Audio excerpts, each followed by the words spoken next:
Welcome, everyone. We're excited to have you all join us today for Beyond Climate Refugees, Understanding Global and Local Communities Displaced by Climate Change, presented by the UBC Climate Action Mobilizers at the Center for Community Engaged Learning in collaboration with the Amnesty International UBC chapter. As we get started, we would like to honor the land on which we are gathered today.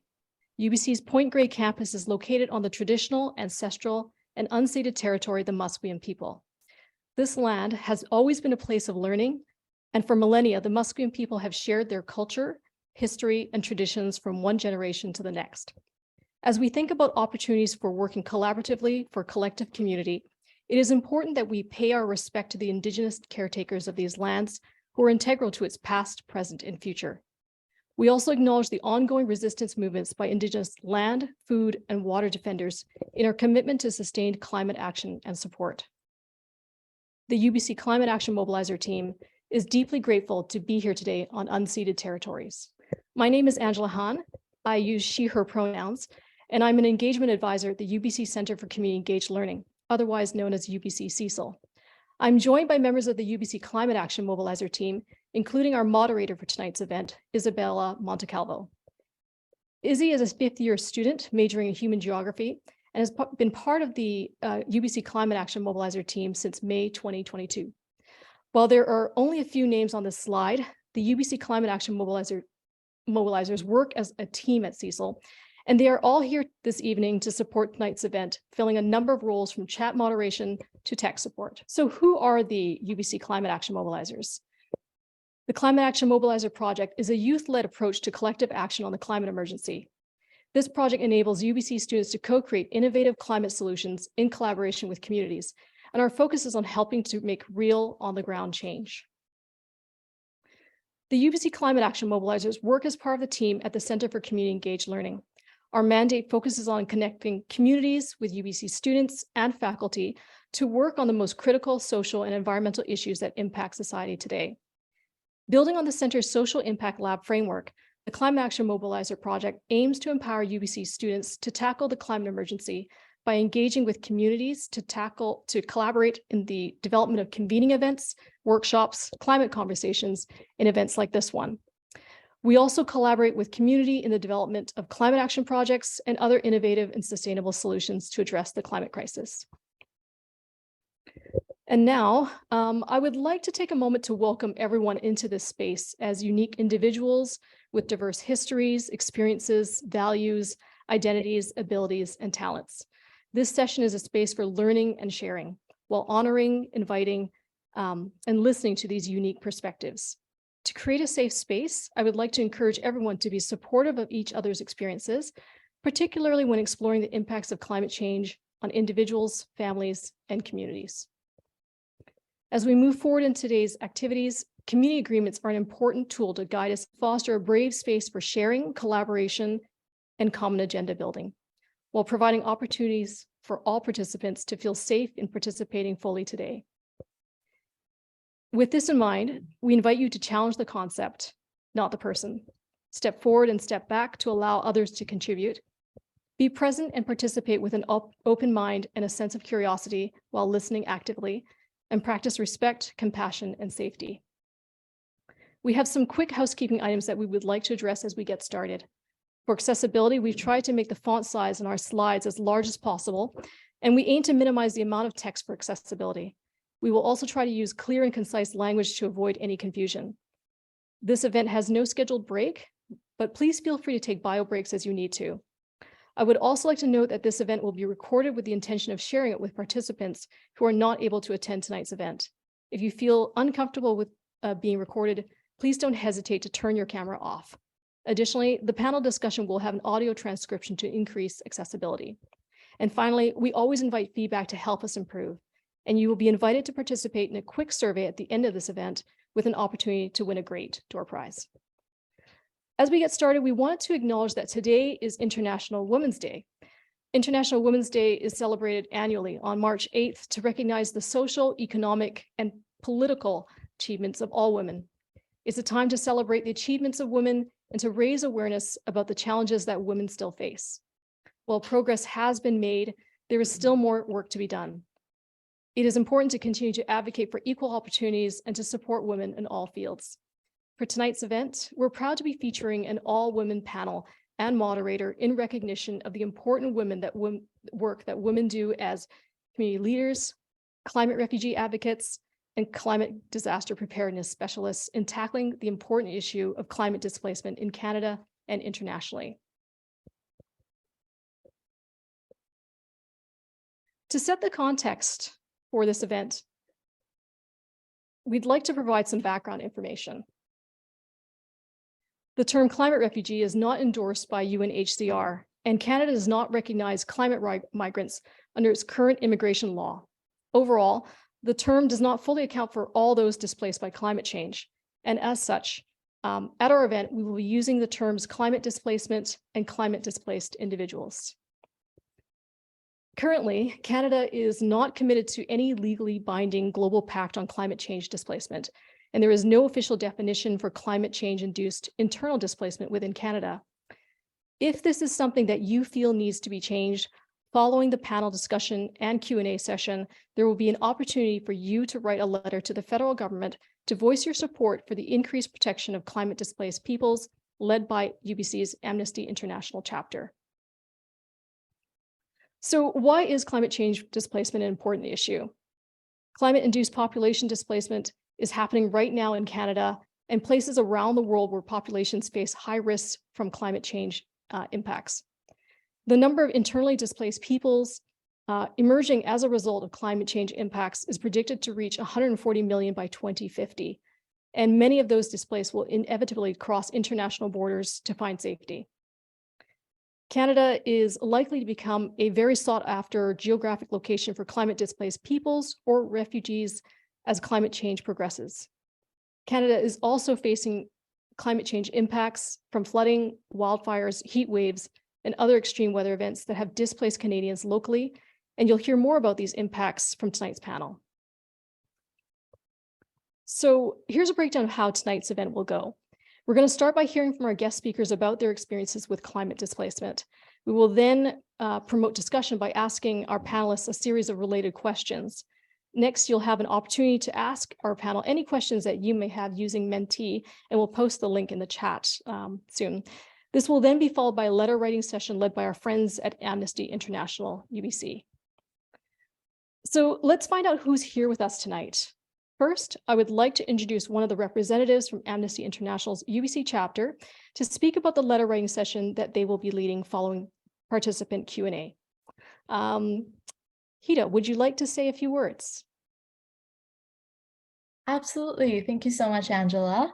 So hello, everybody. My name is Hita Manhaz, and I am serving as president with Amnesty International UBC this year. On our end, we strongly believe that there is always room for improvement within a system. And this is exactly why we've gathered here today. Considering that, I'd like to take this moment to thank CCEL for giving us this wonderful opportunity to engage in this very, very important topic. And the Amnesty team is absolutely thrilled to be facilitating the letter writing portion in this event. And my peers, Moyez and Olivia, will later go more into depth about what letter writing is, who Amnesty is, and what we do and what we stand for. So I will leave that portion to them. But I would like to take this moment to thank you all very much, especially our panel speakers, for taking the time out to be here. And we really do appreciate it. Thank you. Thank you, Hita. And now I would like to briefly introduce our four panelists. First, we have Rubaiyat Karim. Rubaiyat is a professor of social work at Seneca College. She has extensive experience in community social services and works with women who have experienced violence, as well as immigrants and refugees. Recently, Rubaiyat shared her experiences with climate change. This includes flooding in Bangladesh and wildfires in California in a CBC first-person column, highlighting the urgent need to address the issue of climate refugees on a global scale. We're also excited to introduce Pauline Henry, Lytton First Nation member and co-lead for the Kanakabar Indian band's Wawam Calling All People project. In 2021, the Lytton Creek fire destroyed 90% of the village of Lytton and forced the evacuation of nearby First Nations communities. Pauline set up the reception center for evacuees in Merritt, and to this day continues to support her community in the recovery process. We also have Sarah Kamal joining us.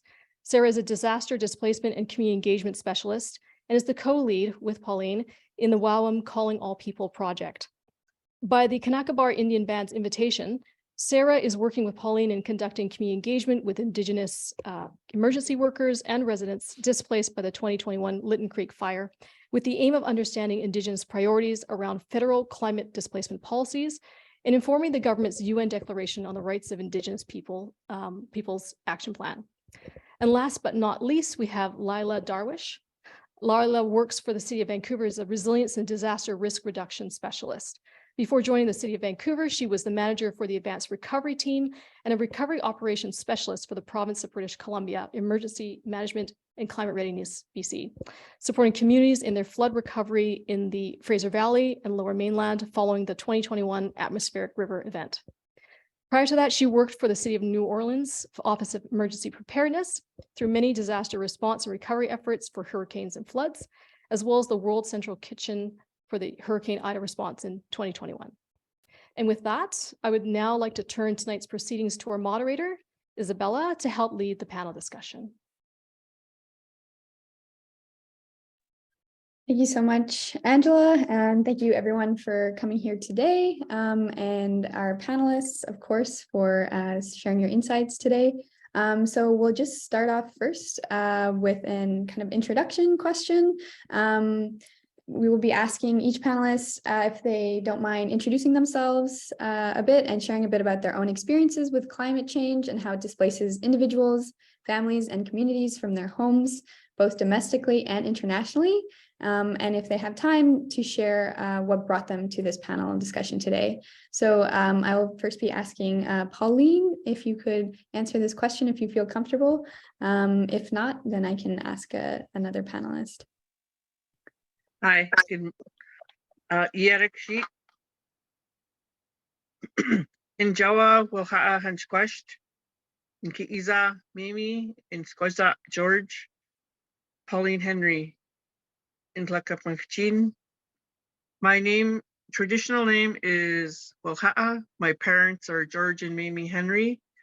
I am Intlakapmunkchin from the Intlakapmunk territory, and I reside in the Lower Nicola Valley at the moment due to the current conditions in Lytton and my home. As mentioned earlier, I helped set up the center at the Lower Nicola Indian Band hockey arena. I was heading into Lytton just as the fire was happening, and I was stopped at Spence's Bridge, British Columbia. That's in between Merritt here and Lytton, and the RCMP weren't letting anybody through. At that time, there wasn't anybody on the highway. The highway was empty, no traffic whatsoever. There was a heat wave. The current temperature at that time of that day was over 50. I know on the news they said it was a little bit lower, but we have a weather station in Lytton, and we all have weather thermometers or whatever in our vehicles and so on. And the heat was so extreme that day, it was like opening an oven door. Sitting on the side of the highway, wondering what to do because I had family living in Lytton. I have a home in Lytton. My friends and family are all in Lytton, and within 25 minutes, the people start to show up at Spence's Bridge in groves. People were fleeing from the fire, not knowing what was happening or why it happened. All they knew was they had to leave the community immediately. It took just over 20 minutes for the whole town to burn. And then it moved, I guess it would be east up to the Trans-Canada Highway. It jumped the highway and started to burn the Indian Reserve number 17 community. That's where my home is. And there were 4, 5 homes, 6 homes burnt there. My neighbor had saved my home and 2 other homes. And the fire was pretty much ended in that area. But then it traveled northeast towards Spence's Bridge in a rapid pace.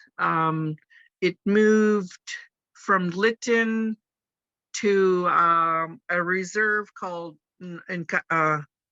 Nicaumen, and the chief there at the time was a retired wildland forest firefighter, and knew exactly what to do to save his community. But the fire didn't end there. It went over the mountain from Nicaumen over into the Shakin Reserve. And my nephew phoned my husband, because he's a wildland firefighter as well, retired, asked him to come and help build a fire guard to save their community. So they did exactly the same thing that the Nicaumen chief did, was build a fire guard around the reserve. And the fire moved down the river, across the river, up and across the highway into the Dot Ranch area, and then into the Dot Road, and traveled from there 19 kilometers to Merritt overnight, and then ended in my backyard here where I reside now. I was evacuated that day and sent to Kamloops. My husband stayed here to fight the fire so it wouldn't come onto the reserve. So on that note, when it happened, when it was coming to Spence's Bridge, there were I couldn't even count how many people on the side of the road, in shock, traumatized, left, without answers. So I phoned the Lower Nicola Indian Band chief and council, knowing that they were having a meeting at that time. And I told them who I was and what had happened, and that we needed immediate help. And if they had recommendations or if they had a place for us to go, they would let me know. So they went in camera, they called me back within minutes and said that they would open the Lower Nicola Arena for anybody to go to until we figured out things, right? So some people went to Kamloops, some people went to Merritt, and the people that went to Merritt went to the arena. The Intlakatma Health Center already set up the ESS. So when we got there, they were already there waiting. My daughter is one of the people that were helping. Julia Monroe, Lepika Saddleman, and Tamara George set up, and were welcoming the people from Lytton. And I was there and I greeted every person that came into that center for help and refuge from just the extreme weather. In Spence's Bridge, the fire moved so fast that they didn't have, sorry, yes? Yes, thank you so much, Pauline. I believe you're welcome to continue finishing your story, but I believe we'll get into this in the next couple questions, if that's okay. Sorry. No worries. Thank you so much, Pauline. Thank you for sharing and recounting how the fire spread and all the reserves that were affected. And thank you for also sharing about how your family partook in actually aiding in the relief efforts. Thank you. And now I'll ask Rubaiyat to share, if you're comfortable, a little bit about yourself and your own experiences with climate change and how it displaces individuals. I guess from the more international side of things, and also share what brought you to this panel discussion today, much like Pauline. Thank you. I'm going to keep my video off. Hopefully that will allow my voice to be heard. I know I was having a little bit of challenge with internet earlier. So let me know at any point if my sound cuts off, and I'm happy to repeat myself. So as you know, you sort of mentioned, for me, a lot of the experience is, of course, local, but also in some ways global. I moved to the US when I was a teenager, but prior to that, I grew up in Bangladesh.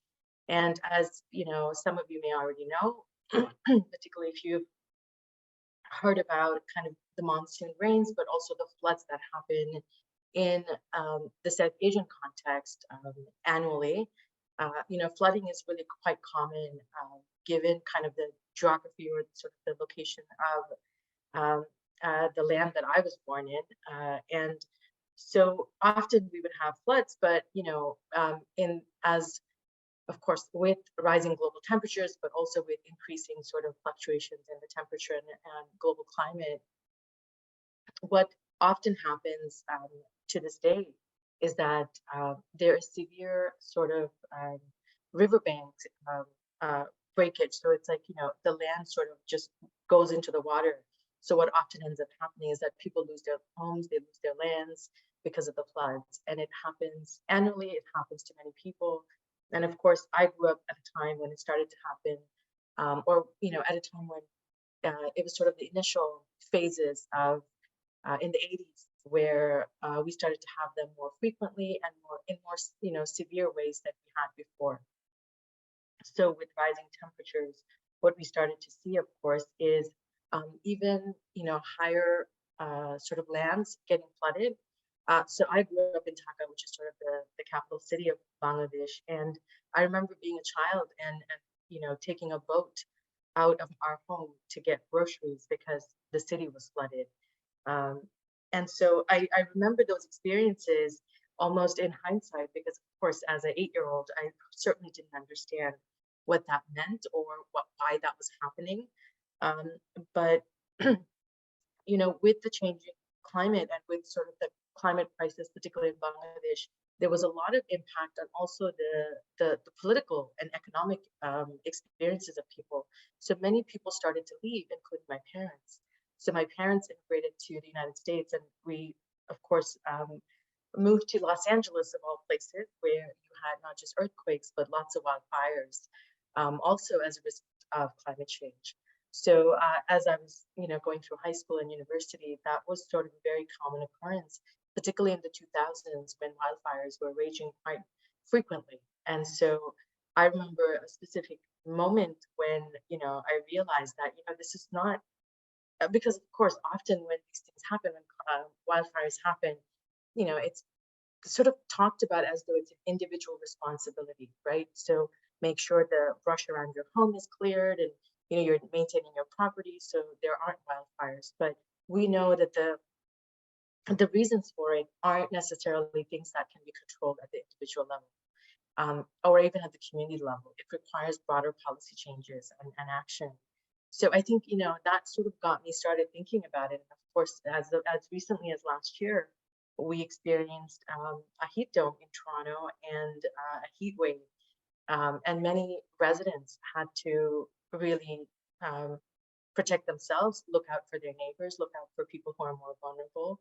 And so the other intersecting issue that I often kind of think about or contend with is also environmental pollution in our community. I live next to an airport. There's lots of manufacturing that happens nearby in our neighborhood.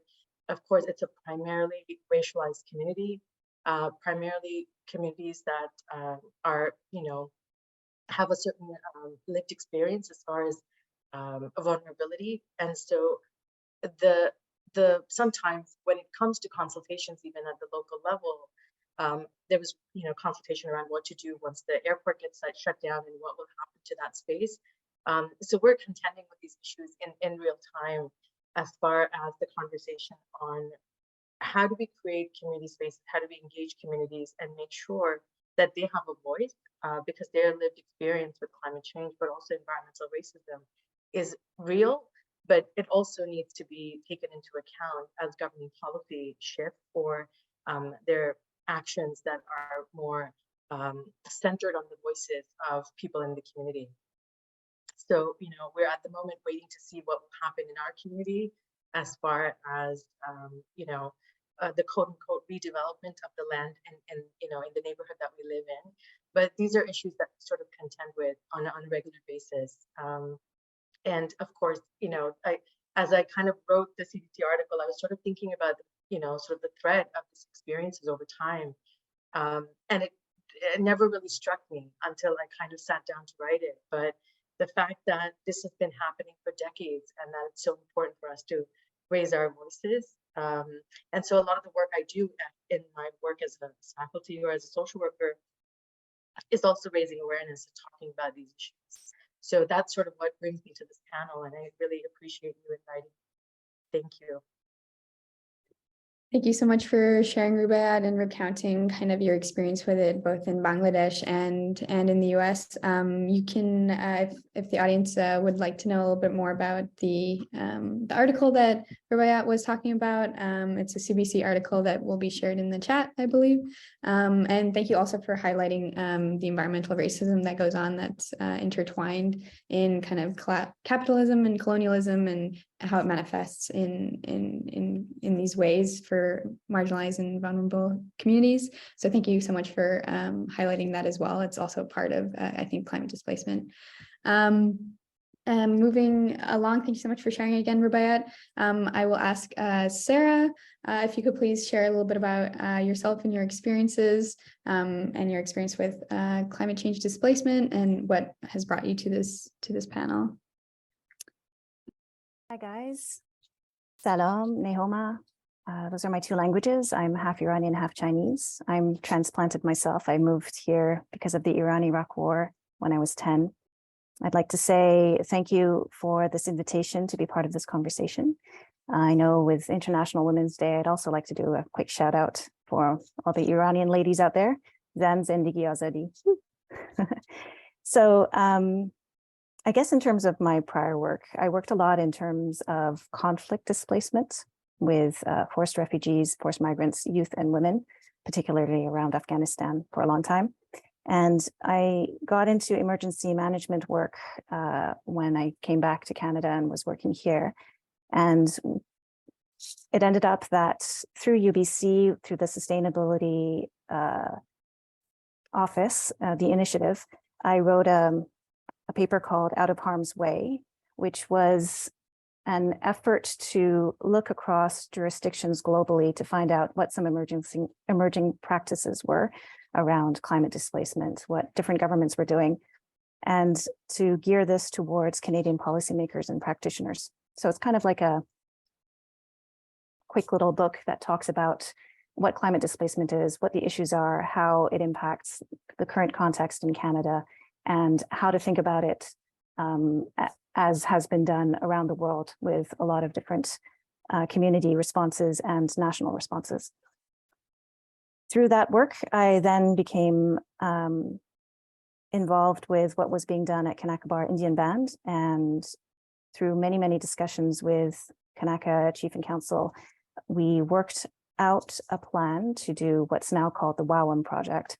WAWAM, it means calling all people in Inklapmukchin, and Pauline Henry is my co-lead, and we're working together to draw from the stories and solutions of people who experienced the extraordinary events of the heat dome in 2021 and subsequent cascading disasters. We also had immense flooding, to find out how we can inform the federal government's efforts at changing policies so that it's more in line with the United Nations Declaration on the Rights of Indigenous Peoples. So this was a bit of a dream project for me to pull together essentially, as I think Rubaiyat's mentioning, the voices of disaster impacted people directly to policymakers. And that's why I'm here today. So love to be part of this conversation. Thanks so much. Thank you so much, Sarah, for sharing a little bit about the work that you do and the previous work you've done, and in particular, the WAWAM project with the Kanakabar Indian Band. Again, your co-lead is Pauline, who's also here today. Perhaps you can elaborate more upon that as we go through this session. But thank you so much. It sounds like a really excellent project that's just drawing from those most affected and putting that into policy. Last but certainly not least, we have Lila to speak a little bit about your experience and your experience with climate displacement. I know you have very extensive experience across US and Canada with this. Awesome, thank you. Yeah, I'm very honored to be here and listening to the other panelists and their experiences and what they're bringing to this conversation. It feels really rich. I think for me, my experience with disaster displacement, climate displacement, a lot of it comes from the disaster work I do. Before I did disaster work, I actually did a lot of environmental justice and climate justice work.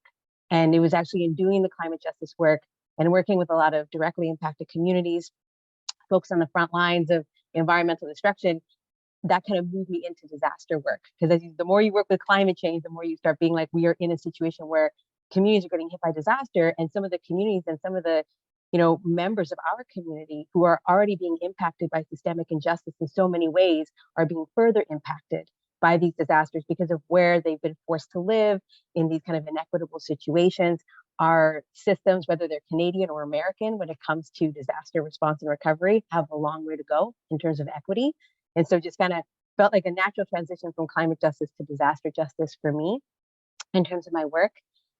Working for the city of Vancouver, we do a lot of work in terms of trying to reduce risk and also work with community partners to address things like heat waves and extreme heat, and how do we give people the resources they need, from cool kit to ways to get to cooling centers. How do we support our disproportionately affected community members in navigating these climate intensified extreme weather events and disasters? Before that, when I worked for the province, I worked briefly in Emergency Management BC, now known as Emergency and Climate Readiness BC. I came on just in time for the Atmospheric River event and was working with a lot of communities in the Lower Mainland and Fraser Valley to do recovery in the aftermath of that event. And one thing that, that was an area where a lot of people were getting hit by the first time in terms of what they would qualify as a major climate kind of disaster.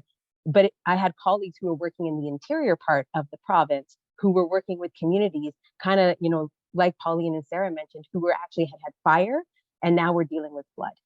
And when communities are hit kind of back to back, that to me is the kind of hallmark of climate disasters and climate change and displacement. And when I worked in the States, I guess I'll round it off by saying New Orleans is where I used to work. I worked for the city of New Orleans. There's never a dull moment in New Orleans. And in this period of 2 years, I saw multiple hurricanes, multiple floods. The southern part of the state, the Gulf area, is just a hotspot for extreme weather events, and it's intensifying because of climate change. In terms of the type of hurricanes, in terms of the lack of notice, there's a lot of different pieces where even people who lived there for their whole life were saying it's different now. And we would see hurricanes, not necessarily New Orleans, we got lucky, but we saw other communities nearby us when I worked for the city get hit back to back. And the folks in those communities came to New Orleans to get services. They evacuated to New Orleans, and it was my job, along with a lot of other people, to stand up that support. And just seeing that level of displacement, also seeing the disproportionate impacts on a lot of the coastal peoples, a lot of the indigenous communities in Louisiana who had been pushed onto the coast, were getting hit kind of back to back by some of these hurricanes, and then further exacerbated by rising sea level, right? And all these other things that was making those impacts worse. So it's something that is near and dear to my heart.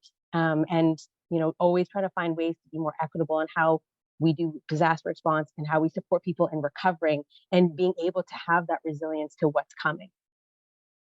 That's it for me. Thank you so much for sharing, Lila, your extensive experience with this all across, both New Orleans and in BC, and really working with those on the forefront of these disasters, and trying to make sure you accommodate them and prepare. And I guess that leads quite nicely into our moderation questions. And our first question is really about what collective community supports, such as mutual aid efforts, community groups, and maybe neighbors helping neighbors are mobilized during these climate change induced disasters, such as wildfires or flooding or hurricanes, as you've mentioned. And we're asking this question both in Canada and maybe globally as well. Rubaiyat, this speaks to maybe more of your experience. So I believe Pauline kind of mentioned that your neighbor helped save your house, and also that your husband was helping with fire guards, and also your daughter was helping in helping people in centers to get the relief that they needed. Perhaps you could expand upon that a little bit more, and then I think the other panelists can hop in as they see fit. Coming from a small community like Lytton, everybody knows everybody, and everybody's got certain skills. Lytton has a wildland firefighting team. They're called the Rattlers. My husband worked in the Nicola Valley, and his profession was a wildland firefighter, and he was in the #1 team of Canada. They fought fire across Canada in the United States. So he's been in California, different areas of like I guess, North America. So his team was always traveling somewhere. So he knows how to read a fire. He knew how to stop the fire from coming to our area here. He's always cleaned our grounds and everything, like to prevent the fire from coming directly to our home. My neighbor's son, it was a firefighter as well, knew what to do, knew how to stop the fire from spreading, but it was only saving 3 homes. The people that were affected by the fire in Lytton didn't have a chance. They didn't have a chance to, even if you were a firefighter, you didn't have a chance to stop the fire. It was a firestorm. So, it's like your neighbors look out for your neighbors, but at the same time, when you need to run for your life, you don't have a choice. You have to flee. So they flee like in all the directions. Like you could either go to Hope area, you could go to Spence's Bridge area, or you can go to Lillooet. So our people were displaced all over British Columbia. The furthest one away from Lytton was Surrey. People were in the Okanagan, people were in Kamloops, north of Kamloops, and over in the Lillooet area. And some of them still are. They don't have a home to come back to.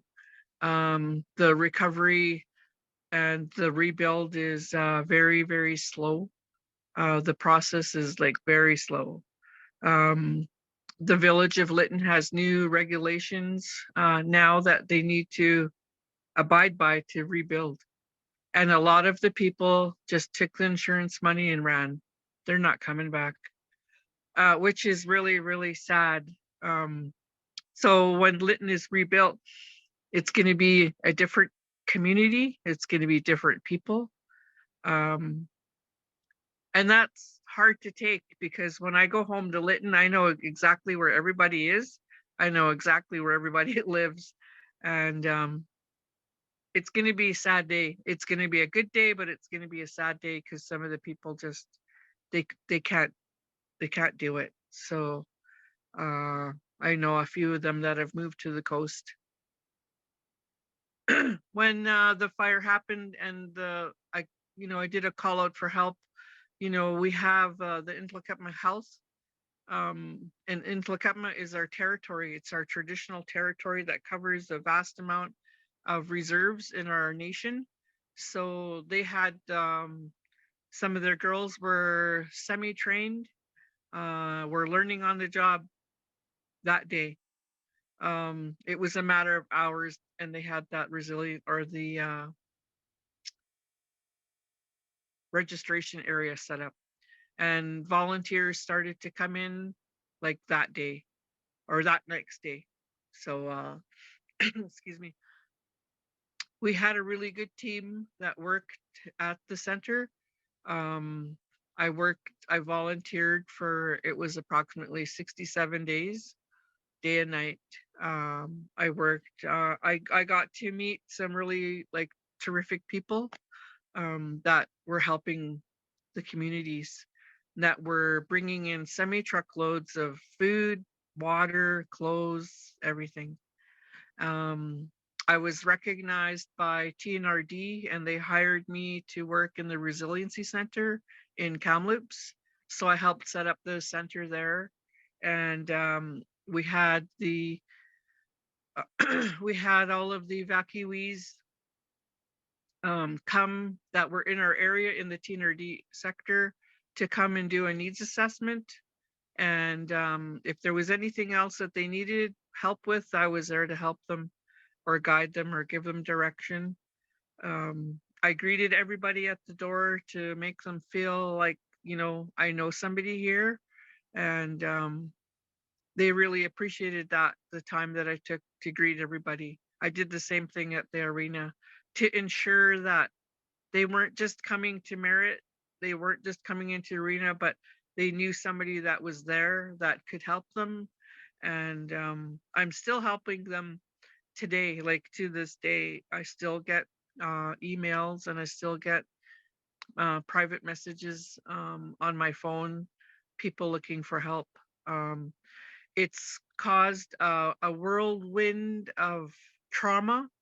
And when trauma hits people that come from a small community, the people that are already traumatized from other events in their life, we've lost a lot of youth to suicide and drug overdose, and alcoholism. I've witnessed it there firsthand when I've gone back home to different gatherings, that the people are so traumatized that they don't know where to turn. It's really, really hard. It's hard. It's hard work. It's hard on your heart. But I really feel that I need to do this work because I didn't lose my home until today. So today I'm having a hard time. I've been waiting for the news, I've been waiting for the results of the report from the inspection since September, and I just got the news earlier when you heard my phone ring, and that was the office phoning me to forewarn me of the email I was getting. So my house has to be torn down. I still can't grasp that. I can't. But you know, it gave me the drive to help my people, because I didn't lose my home. I didn't feel like I was, you know, a victim, if you want to call it that. I'm a survivor, and so are my people. We're survivors, and I'll do whatever it takes to help where I can. And working with Sarah is a step in that direction. You know, looking forward, you know, you don't want to wait for another atmospheric river or heat dome to come, you know, and then think about what to do. We're doing it now and making our people stronger. So when it happens again, because it will happen again, we'll be more prepared. Lytton's burnt down 3 times. You know, the last time it was early in the 1900s and the late 1800s, but you know, it wasn't a community like it is now, or was before the fire. So it's going to take a lot of work and a lot of dedicated people to get the town back. It's our election season right now for my band, so it's a really kind of a touchy time for people because they don't know, you know, who to vote for when it comes to our new chief and council. I've been asked to run for chief, and I've been asked to run for council. I haven't made up my mind yet. I keep waffling back and forth, but I'm dedicated to my work and I'm dedicated to my people to help them. Climate change it's changed the world. I work on another project called Indigenous Protected and Conserved Areas in the Stein-Nahatlatch, and I see the devastation of the atmospheric rivers. It blew out like a whole sector of the Nahatlatch Valley, and I was kind of happy but sad because there's no road now. No one can get in there. I was happy about that because they want to log the area out, and the reason why that one creek blew out was because they logged it and they never replanted, and then there was a fire. So all of the rain that happened in that short amount of time blew that whole river out and took the road with it. And so from Hope area all the ways to Spence's Bridge, when it rains, it's a trigger, and it's a trigger for me because if it rains, it's supposed to be a good thing. But the first thing that comes to our mind is, are we going to get stuck here? Are we going to lose our road? Are we going to be stranded? I've been isolated here where I live right now because our bridges were washed out, and it happened in a matter of like hours. The night before, I could hear something. I thought it was thunder, and it was actually the boulders rolling down the creek where the river blew out. And then, of course, it took out the bridges. So I was stuck here, like I didn't have a choice. I couldn't get anywhere. But they had it cleared up in a couple of days, and we were able to leave, and be evacuated again, right? Like things like this that happen in our territory aren't new to us. We just never were prepared before. The CN and the CP rail go right through Lytton. So go ahead. Oh, yeah, so sorry. If you would like to finish your thought on that, I feel free, please. If not, then I might ask also Sarah or Lila to kind of elaborate on what you've already said, Pauline. But if you'd like to finish your thought. I think it's important because the CN and the CP rail cause fires when it's extreme heat, when there's a heat dome happening in Lytton, and it happens not as extreme as 2021, but it does happen. We know there's going to be a fire. That's why we have expert firefighters. So, thank you. Thank you so much, Pauline. I understand that your community has done a lot of work in preparing for fires, and you've mentioned that it's not a new event, and it's something that you are working on. And thank you so much for being the face of a friendly face that people can turn to in the community when they go through such traumatic events. Something that I find in climate change disasters is that it's community that comes together, and it's community that will get us through this. So on that note, if any of the other panelists would like to comment on this, perhaps Sarah and your work with Pauline. Yeah, so as Pauline's example shows so clearly, people do step up, and it's community knowledge and relationships that matter the most. In the research that I did looking across the world and at a lot of the research that was being done on how to address climate displacement, it came back over and over again that we need to have a federal enabling of local response to the best way possible. So I think of how it's really up to all of us because it's a whole of society issue. If we're the ones who are not prepared and disaster does happen, then we're going to be taking up the time and resources of emergency response. And so we all need to think how we can make everybody less vulnerable, including ourselves, first of all. And we especially have to think about how to ensure that our frontline workers are protected. So one of the main ideas coming out of the work that Pauline and I have been doing is that in the recovery process, the people who do step up continue to step up 24/7 for months, years at a time. And that's certainly been the case in the response to Lytton, with everything that happened, including the flooding and then the road closures. And on top of that, we are starting to call it, rather than climate displacement, disaster displacement, just because it's cascading disasters building on historical disasters as well, as Lila puts it so clearly.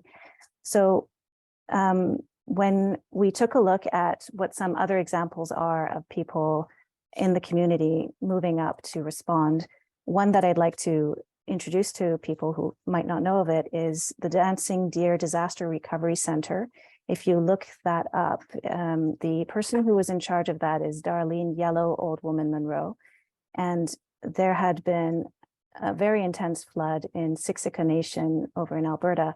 And she stepped up and began a 2-year process where there were Indigenous social workers, psychologists, this team that went and door to door knocked and made sure everybody was okay.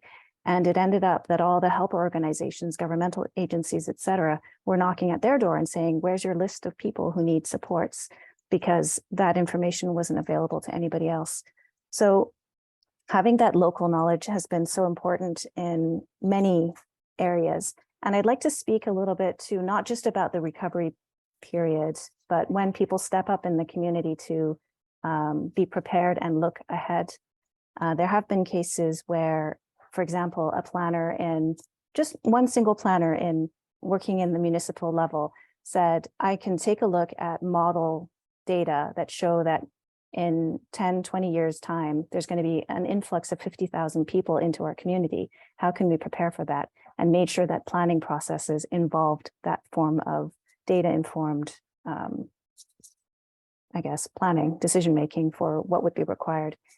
And another example that I can think of is in Bangladesh, actually. I think there's an Oxford study which is trying to ensure that people who have been disaster displaced have a voice in the planning of the cities that they get moved into, because very often people are pushed into other cities that can't cope with and deal with this influx, and that causes additional problems, including all kinds of, it could be discrimination or additional poverty and problems in the receiving community as well. So it's amazing the creative solutions that are available when we can enable those who really know and have the relationships to do what they need to for their communities.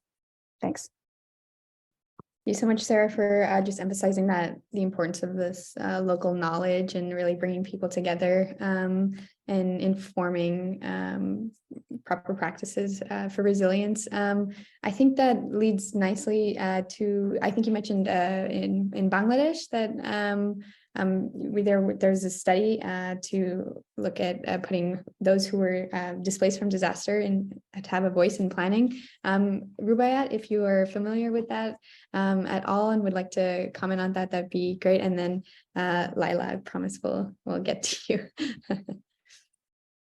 I'm aware of it, but I think, what I wanted to add maybe in addition is that what I definitely saw, or what I saw in my own lived experience, is that so much of sort of that community-led mutual aid network was so beneficial, particularly when there was,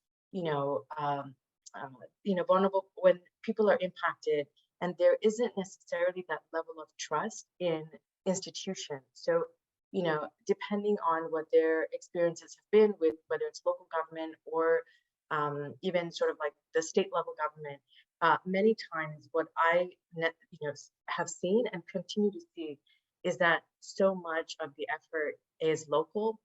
People will fill up truckloads of emergency supplies, whether it's food, whether it's other things, and take it out into communities that have been the hardest hit or been impacted by flooding or other disasters. And I think it's that sort of people look, or community members helping other community members, or sort of the support that comes from, and often also fills gaps in kind of official relief efforts, right? That really go a long way.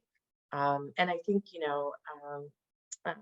to that sort of example it's really important to keep in mind that, yeah, like people that are closest to it often know the solutions and have been already working at the solutions. So I think it's so important for the various levels of government that are often involved in dealing with people who've been displaced by disasters or in disaster management, to just to really pay attention, or to center the voices of people with lived experience or people in local communities who are already knowledge and have developed some really great practices as to how to respond to those issues. I mean, we've certainly seen that locally in Canada, but we see so many examples of this in other parts of the world as well. Thank you for sharing, Rubaiyat, and just to really talking about community-led work and how much of that effort is local. And I think you mentioned a little bit about at various levels of government. So Lila, I'm sure you can comment on how you take this input from people who are on the front lines, and as Rubaiyat was saying, those that are most impacted by these experiences. Perhaps you can elaborate on that, and also the previous questions as well. Right. Yeah. Well, a few things. Again, such a rich conversation. I want to say one of the things in the different jobs I've worked in, whether it was City of New Orleans or City of Vancouver or the province, is that, again, it's that reinforcing of community groups, nonprofits, mutual aid, supercharged in terms of response and recovery, and do that work in terms of getting the resources to the people who need it the most. And that trust piece and the fact that people know who needs it in the community is critical.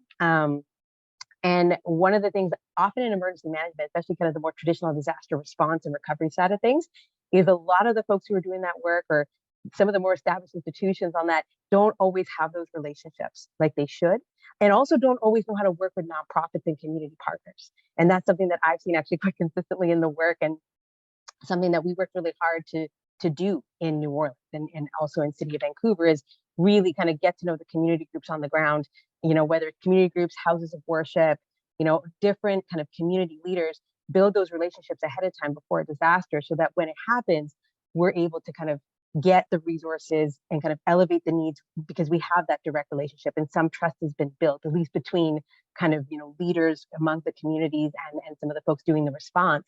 One of the roles I ended up playing a lot in New Orleans was convening the different community leaders and nonprofits while we were going through a disaster and making sure that they had all the information they needed. And similarly, they were telling us what we needed to know and what areas were not getting the support that they needed, or what kind of impacts we weren't accounting for. And also, we were hearing which groups on the ground were doing the most work. And it's often not the big groups that are coming in from afar and have the fancy logos. Like, I'm not going to name any names, but it's often not those groups. It's actually the community groups who are doing that work.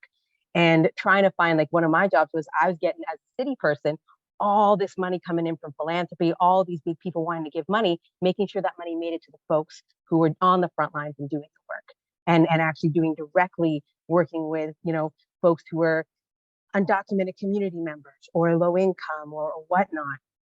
So I think it's just kind of, there's a lot of different pieces there as government about how you need to figure out how to do this work. But one thing I can say from the City of Vancouver side, and this is work that I'm coming into, I wasn't around for our kind of heat dome and extreme heat work, but one of the things that was learned from that was how we definitely have to work with our community groups and give them the resources they need to support, different populations that are disproportionately impacted in something like a heat emergency. So our seniors, folks who have mobility issues, disabilities, folks who are low income, folks who are living in precarious housing, right?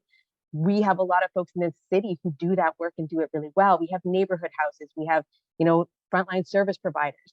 And one thing that the City of Vancouver's Resilient Neighborhoods program has been doing is actually providing funding to some of those groups, as well as things like cool kits for free, to have them distribute that to folks that they know need it, right? Because we might not know where some of the most vulnerable seniors are in a community, but a neighborhood house might, right? And so that's some of the neat work there. To speak, mutual aid is something like mutual aid and community action is so close to my heart, because I have seen it save lives and do beautiful things in the aftermath of disaster time and time again. In New Orleans, we had a hurricane. We didn't have it. We had a hurricane next to us, about 4 hours to the west of us. A city got hit called Lake Charles. And within about 24 to 48 hours, they sent about 12,000 people to the city of New Orleans. And it was right around the time of one of the kind of yearly anniversaries of Hurricane Katrina. So everybody in that city was feeling a lot in terms of that. we had 12,000 evacuees come to our city, and a few of us had to stand up a reception center.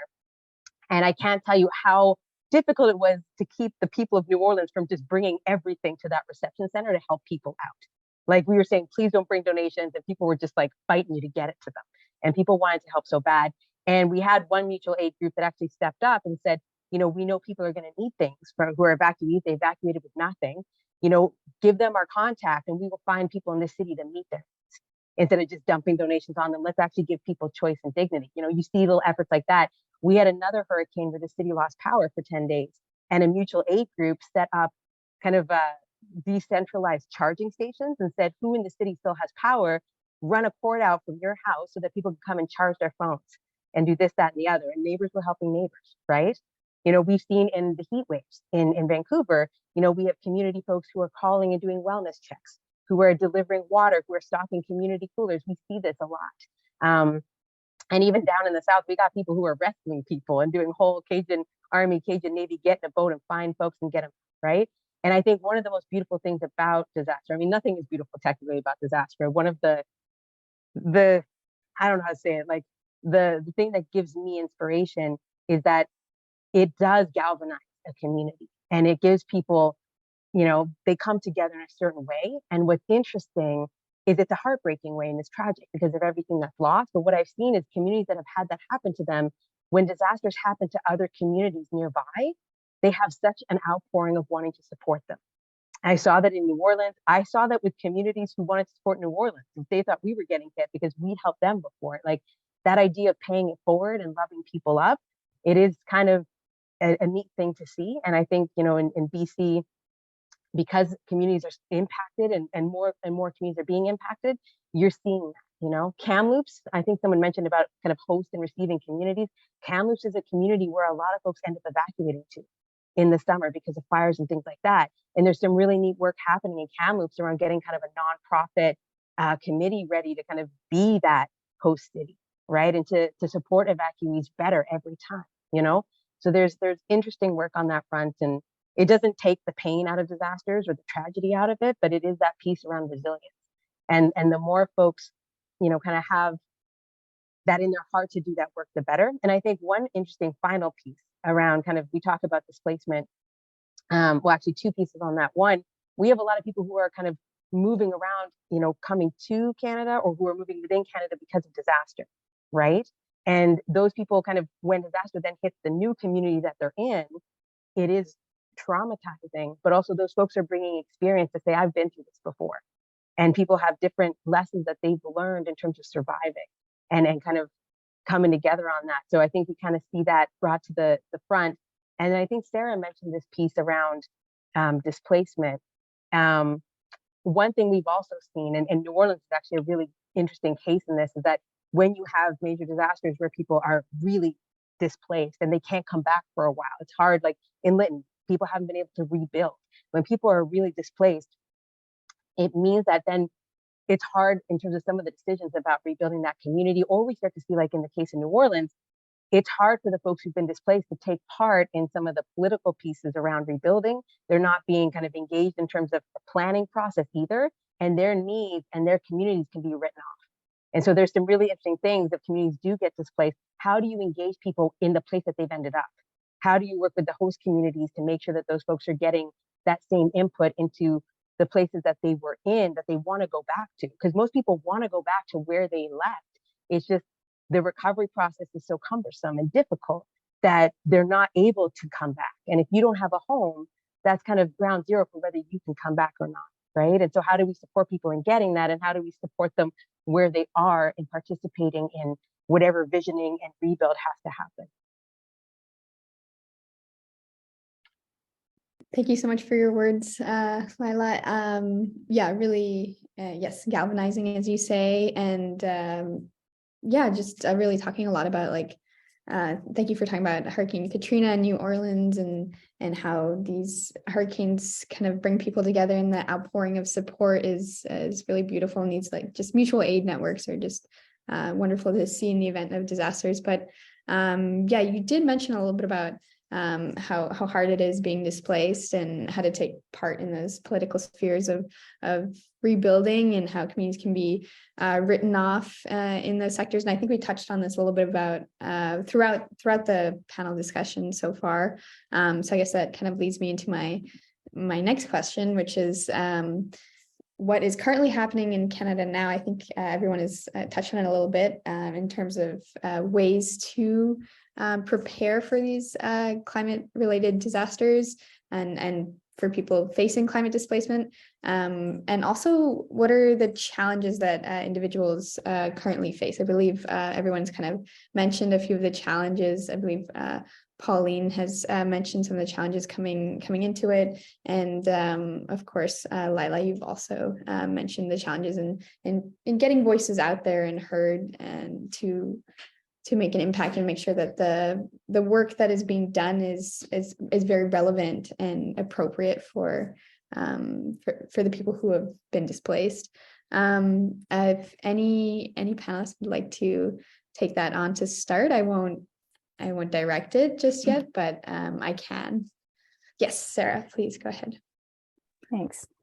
So I guess the big overarching issue is that Canada doesn't have a climate displacement policy. We don't have a plan. Individual provinces will have different things that they do for evacuations, which are different. Evacuations, people leave for a period of time and they come back. So for instance, in BC, we have the EMBC, now EMCR, system where for 72 hours, you can get emergency support services that give you help with your lodgings or with food and other sundry items. But when it comes down to knowing how long you're going to be supported, it's always they will extend or they won't extend, and you're never sure. So for example, with folks in Lytton, it was definitely extended. People didn't have homes to go back to, but on a monthly kind of a basis. And so there was just constant uncertainty. And part of the issue too that comes when we're asking about the challenges when these things happen is people then don't know where they can go to get support for all kinds of things. How do they deal with the insurance? How do they figure out the rebuilding? For a long time, people couldn't go back to Lytton. I shouldn't speak too much for Lytton because Pauline can speak to it, but because of issues around fears of contamination of soil, because it had been such a raging inferno. So when we take a look at the systems that we have right now, they're often very bureaucratized and one size fits all. And there are lots of people that fall through the cracks for all kinds of different reasons, because we have no way of knowing what those contingencies will be. Every disaster is unique. Every community has its own particular characteristics. And so if you try to have a policy that says we're going to do X or Y, you're going to forget somebody. And another example would be often it's with this idea of home ownership, but a lot of people are renters and those supports aren't there for renters who are also going to be among the more vulnerable in the first place. So I think what the big aim is for the project that Pauline and I are working on is to ensure that there is some degree of well-informed information available for the government in producing, one hopes, some kind of a actual concrete policy that would enable responses to happen in ways that are much more flexible and suited to what communities need at that moment of distress. Really what we're finding is, I think there was something in the chat there by Angela Lara. She was talking about how there's infrastructure in Brazil that's not suited for the kind of weather, the kinds of situations that are happening. And that's certainly just going to be more and more the case. We're not even aware of the things that aren't suitable. For example, there are some areas in the States where they're saying that the tarmac just gets so hot that even walking is a danger now. It's a hazard because the temperatures are just not where they used to be. There's all kinds of equipment that doesn't work anymore because it's not actually built to withstand the kind of extreme temperatures or fluctuations that we have now. So we're just not aware of what's coming down the pipeline. And all we need to do is change our mindset to this idea that mobility is just going to be a way of the future. We sedentarized, but maybe we need to be nomads in our heads a bit more and just think that moving is okay. It's not necessarily a bad thing as long as it's done safely. Thanks. Thank you so much for sharing, Sarah. Yeah, just really thinking about maybe we need to accept being able to move, but also recognizing that a lot of people don't have the capacity or maybe the ability to move. I saw Lila, you had your hand up briefly. Did you want to comment on? I was being like, go Sarah. That was my little hand up. But I definitely, just to kind of riff on that, there are a lot of ways in terms of in Canada, comparing Canada in terms of disaster recovery and risk reduction to the United States. There's a lot more in place in the United States than there is in Canada in terms of program. And it's because we've had a lot of major cities get hit in the US. And I think that's pushed them to have to develop that. And in Canada, I mean, coming from working in the States to Canada on this and having worked in the atmospheric river event in BC, a lot is being kind of figured out and built as disasters happen. And that is problematic for communities who are impacted, right? Because they are kind of finding everything feels a bit ad hoc. As someone who's working for the province, we're trying to find funding. There isn't like an actual place where there's recovery funding that we can say, if you guys apply for this, you get that. There's a lot of that going on. And I think as we go more into a future where we're getting more events and they're happening, you know, more back to back and impacting more communities, that system has to tighten up in such a way that communities understand what they'll be offered and what they can be accessing in a disaster, in the aftermath of disaster. One of the things we saw in the atmospheric river, at least in the Lower Mainland where I was working, was actually a lot of the First Nations communities who've been impacted by the floods came to us in the aftermath and said, this flood showed us kind of certain vulnerabilities that we already knew had happened, that were likely because of where y'all pushed us in terms of how the communities got kind of forced into certain areas because of colonization. But this showed us that there's certain vulnerabilities and we want to build back more resilient. We want to build back better. Can you help us do that? And at that time, in the early kind of months of disaster, the only funding that folks could get for kind of repairs and kind of from government to government in that moment was very much along the lines of disaster financial assistance, as well as with support and kind of funding from the federal government. But a lot of it was kind of saying, kind of build back basic. That big funding for climate adaptation and disaster risk reduction was coming later, but nobody knew when it was coming. And usually it's not enough. It's a drop in the bucket, what we're seeing in terms of that funding. There's been some announcements lately from the federal government for more funding, but again, it wasn't aligned when we had the disaster. So then you have communities building back however they can and gearing their plans to where the money is and not being able to truly be like, this is how I'm going to build back better and how I'm going to actually build back more resilient. It's not always an option. And it needs to be an option kind of earlier in the game. And two other things I'll bring up quickly. If people don't know, there's something called disaster financial assistance. And there's disaster from BC, from the province, you know, as local authorities and First Nations can kind of get that from the province in terms of kind of doing like repairs and stuff in the aftermath of disasters for kind of public infrastructure. And then also residents who are impacted can get disaster financial assistance for certain disasters like floods. They can't get it for disasters all the time where insurance is readily available, which is certain things like fire, but you can get it for things like flood. But one of the things with disaster financial assistance is it takes a while for it to get approved. So they say apply for it and then go ahead and make your repairs, and then the province will get you back for it. Now that is something that if you have money to put out, then you can say, okay, I'll go and I'll pay for all these repairs. It's very expensive. And then eventually this money from the province will come back, but I have enough to float myself. But if you are low income, you can't do that. So then you don't end up making those repairs. Maybe you lose your home to mold and things like that because you didn't have the money to front load. And that's something that the system hasn't really taken into account in terms of a major equity issue, right?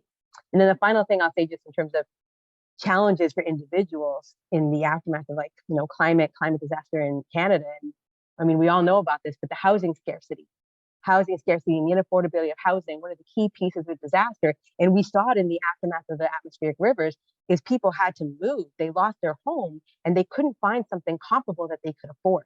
We see it in apartment fires in Vancouver or the North Shore, same issue. And so if you have disasters happening and people are supposed to move, but they have nowhere they can go that can actually accommodate them or their family that they can afford, you have a major problem there. And, you know, there's ways that people are trying to tackle that crisis, but it's a tough one and it's not quick enough to actually deal with climate displacement or kind of folks coming in, right, who need housing and they're coming from places that have had a major disaster as well. Thank you so much for your candid response. Yes, I'll get to Rivette, of course. Thank you so much for talking about the need for this quicker turnaround or response and kind of financial assistance and really not having that a plan for what to do in the face of disaster. And like you said, it's kind of like an ad hoc approach right now. I think we really, I think as a global community, also Canada specifically needs to really acknowledge the fact that this is something that's just going to be a part of everyday experience in life, and that we can't delay it. We can't wait for these bureaucratic things to go through, and we just need help now. Can I actually just quickly, just because I used to work for the province, I don't want to throw anybody under the bus. People are working to tighten it up, just so people know. But it is something that it's like we're having to step up and learn as we go, and that's problematic. No, for sure. Thank you so much for your for the transparency and talking about that. Please feel free, Rubat, to comment on that. I just wanted to add an example, and I think it's so sort of, kind of, it's so relevant in kind of what we're talking about at this point. It's that, a lot of times the community support programs are being, when, disasters happen, or climate change induced disasters particularly happen, so many of the community support organizations get tested as far as, that many of the organizations in our community particularly are already under source. So when there's shelter or mental health services or food banks, it really, particularly in the current economic circumstances, and also with sort of the intersection of the housing crisis, we saw this specifically in June of 2021 when we had the heat dome. Residents in Parkdale, because of the heat, a lot of them ended up putting in window ACs. And then what ended up happening is that many of them were told that they could not do that by their landlords, and they were threatened with eviction. So then they also had to get support from legal aid organizations. So, it's like, these things happen, and often many organizations are having to react to it because in many instances it has not necessarily been part of the planning and has not necessarily been funded in critical ways or in kind of thoughtful ways that really mean that people get the support they need when these things happen. The other thing that we've been talking a lot about within our communities is also tracking, like how do we collect data on how different people, so whether it's based on health outcomes, race, gender, socioeconomic status, so really looking at the social determinants of health, but how do we track the data and talk about who actually is being impacted? We know broadly, often it's people who don't have a voice in the decisions that get made or in, how policies play out at the macro level. So how do we actually track who's being impacted at the local level? And then how do we make sure that the resources and supports really meet their needs? So just wanted to add those two pieces. Thank you so much, Rubat, for definitely adding the community support programs and really emphasizing who's impacted at that local level and making sure the supports are attributed to them, and using the data that is collected to ensure that those supports are accurate and thoughtful. I do really think that data is a really important piece in this, and that a lot of communities are not necessarily accounted for, and especially in disasters where it's so turbulent and chaotic, and maybe they're only accounted for after in ways that maybe are not helpful anymore because it might be too late. Pauline, would you like to comment on anything that's been said so far? Maybe perhaps after Lila had kind of talked a little about disaster financial assistance, and maybe if you had received any of that, your experience, if you're comfortable speaking a little bit about the aftermath of Lytton and the assistance that you received or perhaps didn't receive, and the challenges you faced in that. There were a lot of challenges, not just for myself, but for most of my community, because we're Indigenous to our Timuuk here in the Tla'amin Nation, on prejudice. I witnessed it firsthand in Kamloops at the ESS center, where people were being mistreated, I guess. There's, hundreds of hotels in Kamloops, and some of the people were put in the poorest conditions possible.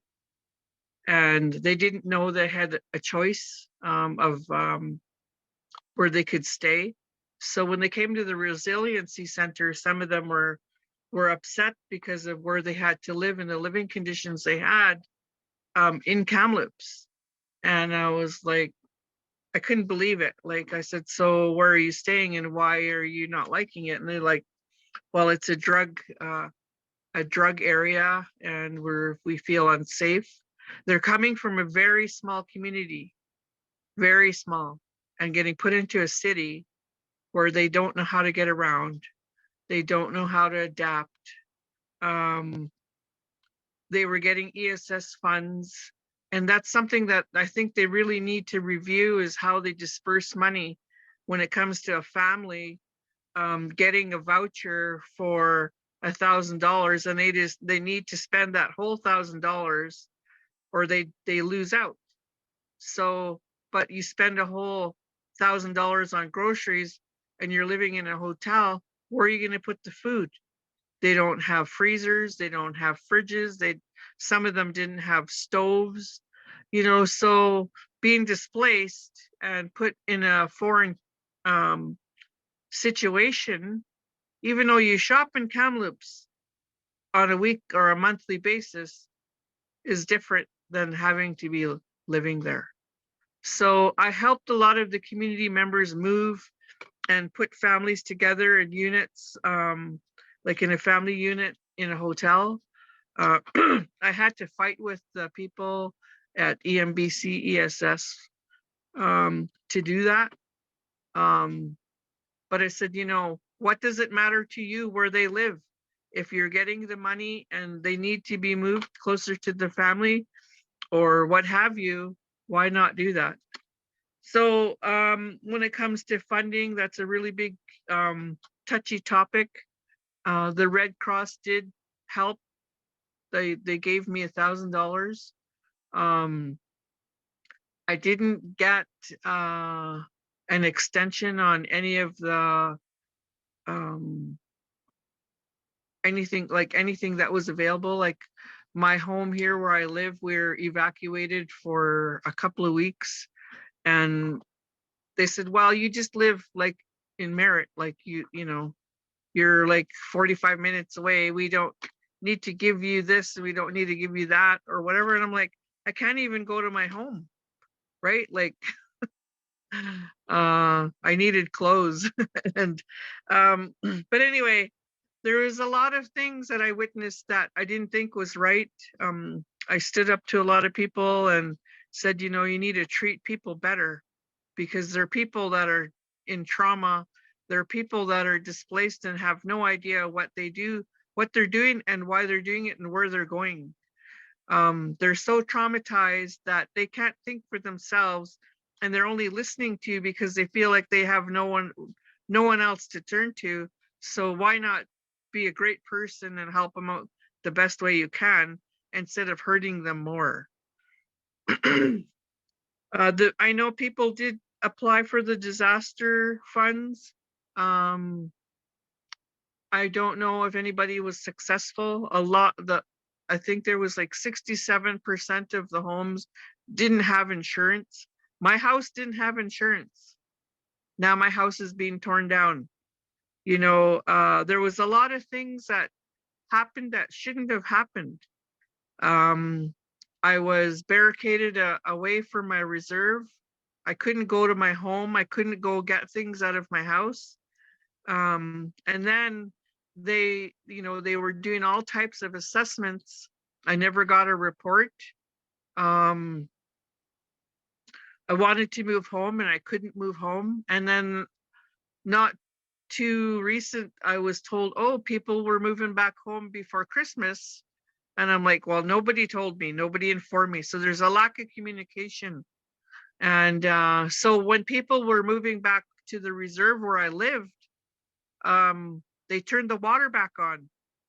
And because they turned the water back on, all my pipes froze. So when my pipes froze, they burst. And I just looked at the photos, and there was water sprayed probably 10 feet high in the basement, like sprayed all over the basement. So all the belongings I had in that one area were soaked. They dried up the best they could, but because of the extreme cold weather, they couldn't remove anything. And now that it's warmed up, everything's covered in mold. The whole basement is a disaster.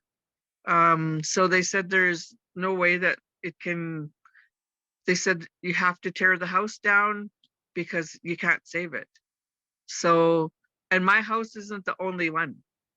Other people, because it went from one extreme to the next with the cold weather, even with the homes that were brought into Lytton for temporary homes, people were freezing because it was inadequate. And they were placed into places like Camp Hope. That's a summer camp. There's no heat. So they were freezing all the time. And, you know, it's little things like that you don't think of until it happens. So, you know, if Camp Hope is going to be a place where they're going to put people, it's not just a summer. It's not just summer, right? You got to think of when winter comes, where those people are going to be. And, you know, are they ready for a winter without a wood stove or without without heaters? Can you have heaters in there? Is the building too old? Like, you know, there's a lot of things you got to think about.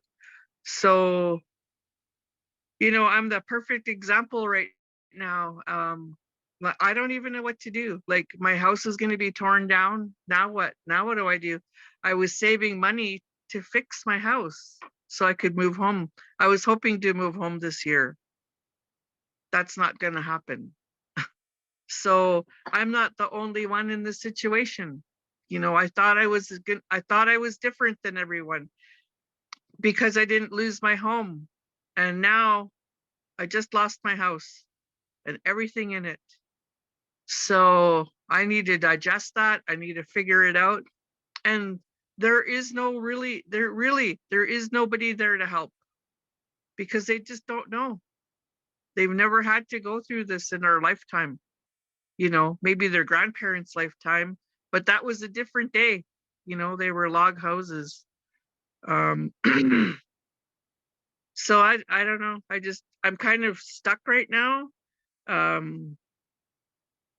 one thing I can say about climate change, we need to really have a good look at these human beings that live here because we're the ones killing the earth.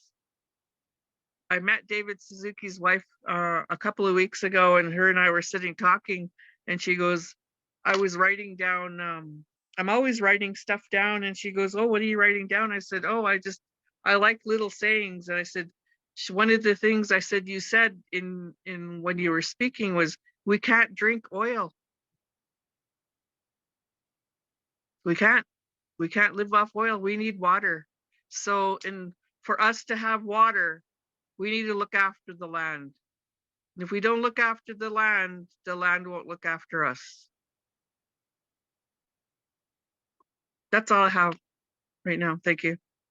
Thank you, Pauline. That's definitely more than enough. Thank you for your poignant words about looking after the land. We can't drink oil for sure. I also it really resonated with me about the thing that you said, that little things you don't think of until it happens. And I think that's kind of almost the whole thing, is where we just have no measures or conception of like what to do in these events. And like, we just haven't planned for it. And like you were saying, people are just so unfamiliar with these things happening. And I think it's a lot of it is mindset, that we need to just accept that we need to have these measures in place and to be ready to do these things and think about all the little things, not just the bigger overview. And make sure people are comfortable and accounted for and cared for in all these instances. Well, it was hard. It was really hard for some people to leave Lytton, and they didn't leave. And that's residential school syndrome, right? My brother was one of them. He had a helicopter land in his yard, and the RCMP were trying to make him leave.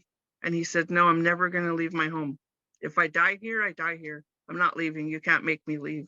And he wasn't the only one, you know, so, you know, somebody that's he's 80 years old, you know, went to residential school his whole childhood.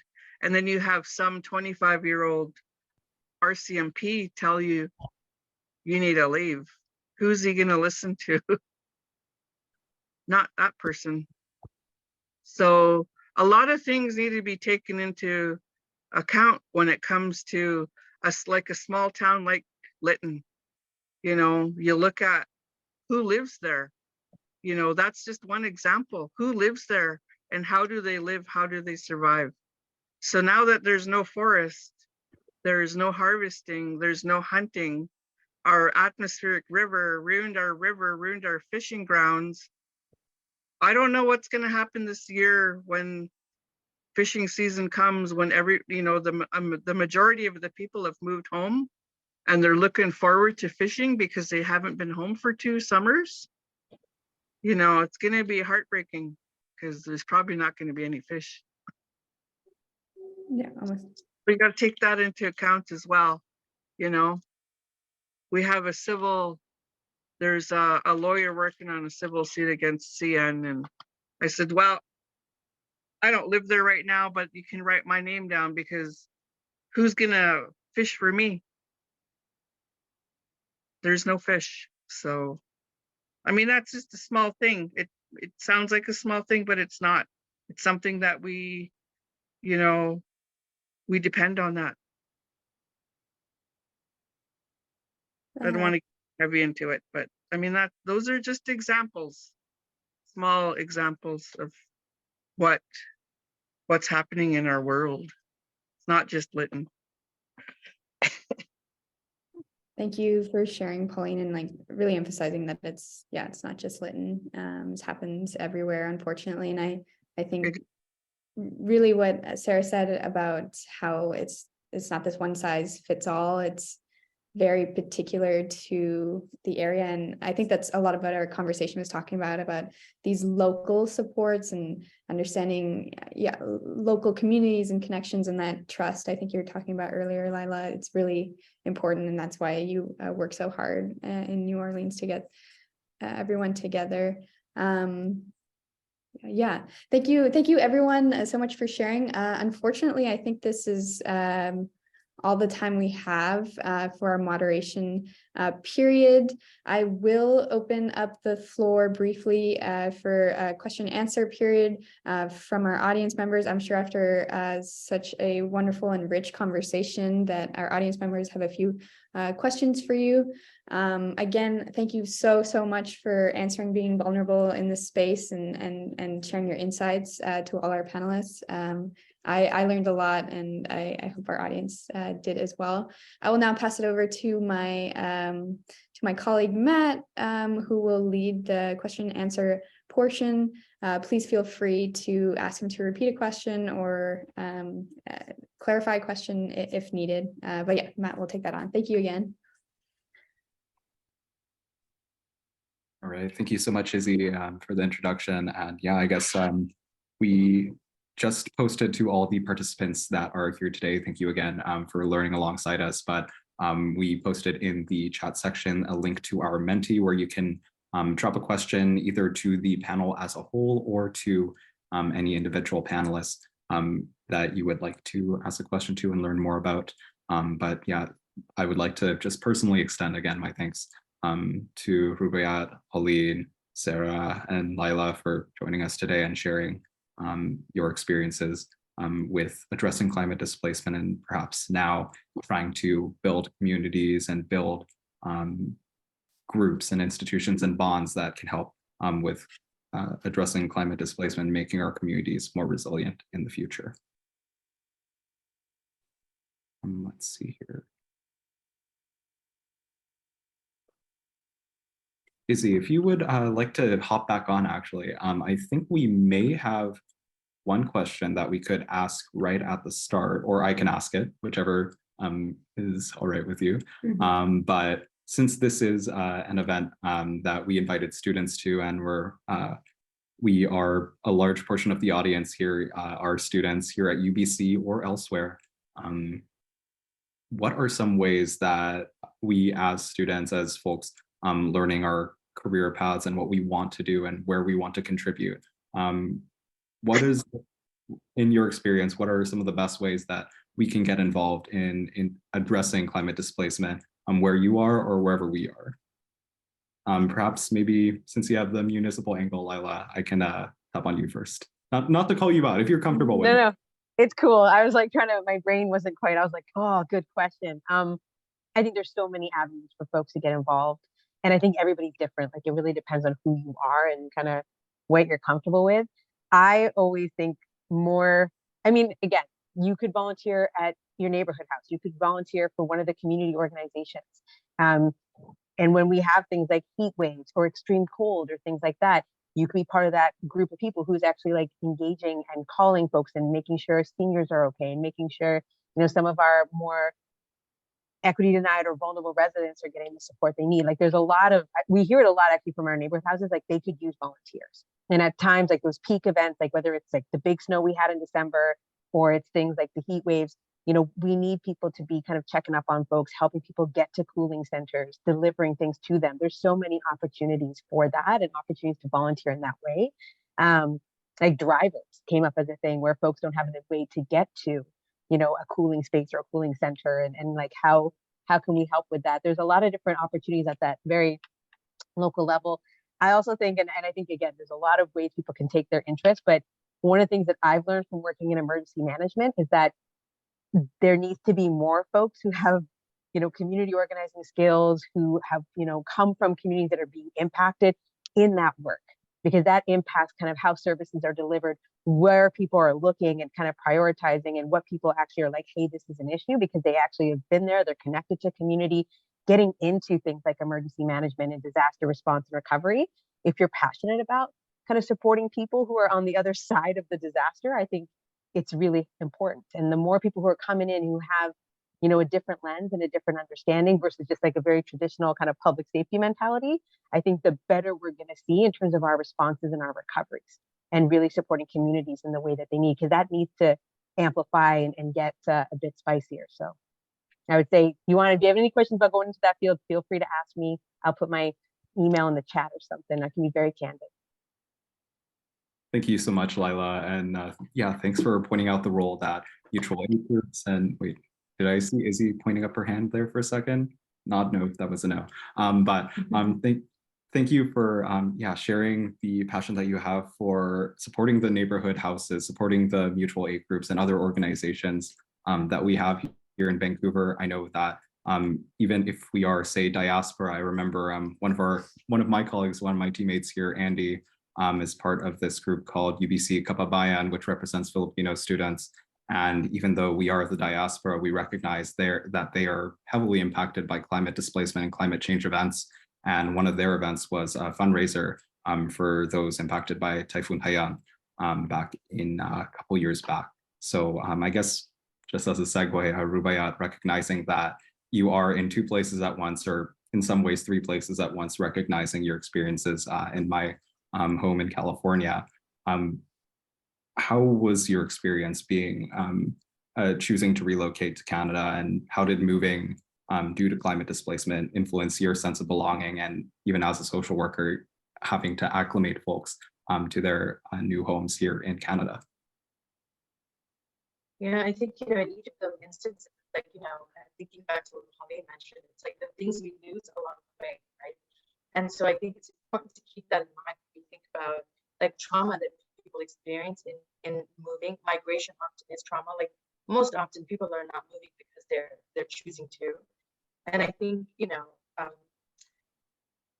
so much of that conversation or that arc of, you know, you are leaving something, not knowing, particularly when it comes to Bangladesh, not knowing how long it's going to be around, right? As we think about climate change, right? Because floods certainly impact Bangladesh, and of course, like similarly, in my, you know, like my growing up experiences in a family in Los Angeles, still, like I don't know to what extent we're going to have the opportunity to experience, like, or future generations are going to experience these lands in the ways that we have, as we've kind of, you know, seen these kind of drastic climate events take place. I think what it's taught me is to just really get involved. So this is often what I tell my students, but that I work with is, host events. Like when people are running for office in your local communities, host events, right? Ask them, where do they stand on climate change? What are some things they're going to do as local politicians if they were to have that opportunity, right, to serve the community? Write to your elected officials, right? Ask them for to make sure that climate change and disaster management connected to that is really very much part of their local planning. So I think it's, as much as it can be very disempowering experience as you're going through that, it's like taking your voice back or taking your kind of experiences, figuring out what do you do with them, right? How do you actually feel a bit more empowered, but how do you use that voice? How do people don't have similar experiences? Thank you, Rubayat. And one of the things that I recognize throughout that whole thread was that idea of agency. We recognize that we're often put in situations where we aren't able to choose or control where we're placed, who we're around, but we recognize, the networks of support that we have at the start and the ones that we want to build before the next event occurs, so that we know that we're stronger together and that we have that capacity to help others, especially in times when we recognize that we might not be able to help each other, help ourselves out. Laila, you want to chime in here? Yeah, it was just something, just listen to you both talk. I mean, the thing that you mentioned earlier about the work that you do in terms of kind of the solidarity piece, I think a lot of communities are going through disasters, whether they're climate defined or they're war, earthquake, the earthquake that just happened. Nobody should be kind of dealing with that alone. And I think there's this ability for all of us, like people are displaced, they're in a community like Vancouver, and their people back home are suffering from some kind of climate disaster or war or natural disaster. And, we do have the ability to try to support people and kind of join whatever kind of effort they're doing from here.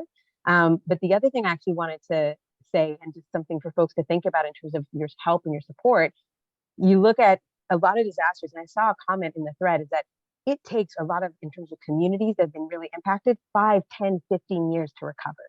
Recovery is not quick, right? Coming back and rebuilding, as I think folks in Lytton are seeing, is not easy and it's not fast, but the media goes away.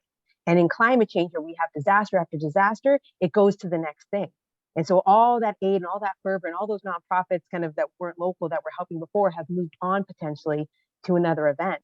And I think there's something that folks need to consider is how do we follow communities and support them past that initial kind of every eyes are on them, because the process gets more difficult in terms of now people are fighting with their insurance, or they're still waiting to get their money, or they're trying to figure out their housing, or the housing is shifted.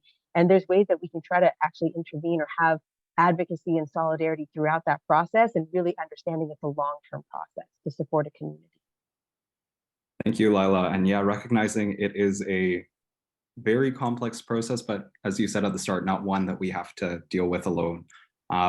Rubayat, I don't want to pick on you again, but just going back to the title of this event was Beyond Climate Refugees. And I know that climate refugee as a term, it is one that's very contested, not only amongst individuals in their experiences with it, but in how we deal with the institutions and bureaucracies and all those things that come with migrating to Canada.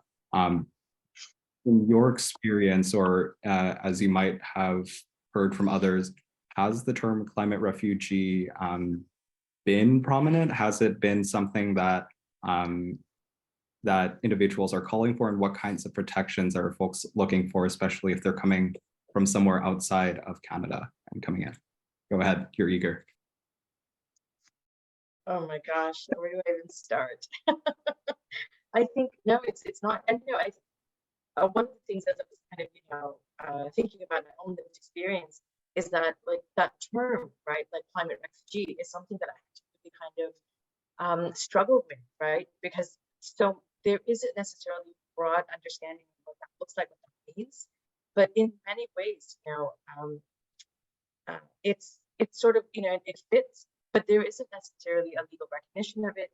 The analogy I had for it is I was kind of contending with it also is that when I worked with a lot of women who experienced violence, there wasn't necessarily a recognition that because of your gender, the experiences that you have mean that you are marginalized in many ways. And there wasn't necessarily legal recognition of that. A lot of times, legal frameworks or sort of political conversations around it kind of, make it sort of gender neutral, right? So, and I think, like Howard Zinn talked about the fact that like you can never be neutral on a moving train. We are already in this crisis. There is no neutrality, right?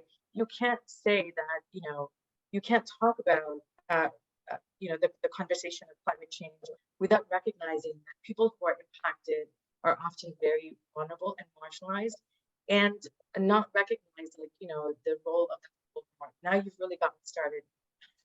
I'm sorry. You tell me when to reel it back, okay?